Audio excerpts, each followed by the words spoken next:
লক্ষ্মীর ভান্ডারের টাকা আত্মসাতের অভিযোগে ফের গ্রেপ্তার রঘুনাথগঞ্জ থেকে ধৃত এক ব্যক্তি।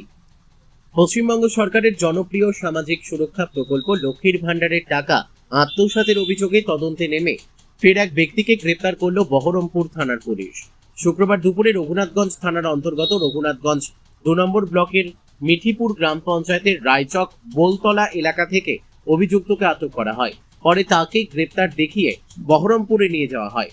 পুলিশ সূত্রে জানা গিয়েছে, লক্ষ্মীর ভান্ডার প্রকল্পের টাকা বেআইনিভাবে একাধিক ব্যক্তির ব্যাংক অ্যাকাউন্টে স্থানান্তরের অভিযোগ সামনে আসার পর থেকেই তদন্ত শুরু হয়।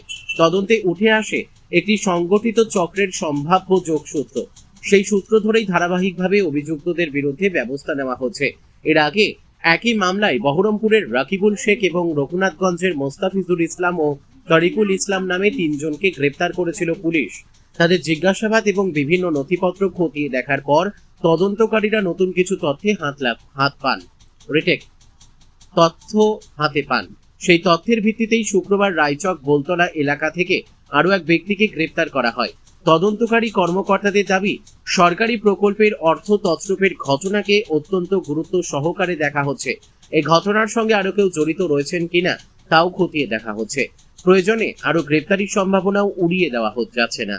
ধৃত ব্যক্তিকে আদালতে পেশ করে পুলিশি হেফাজতের আবেদন জানানো হতে পারে বলে সূত্রের খবর।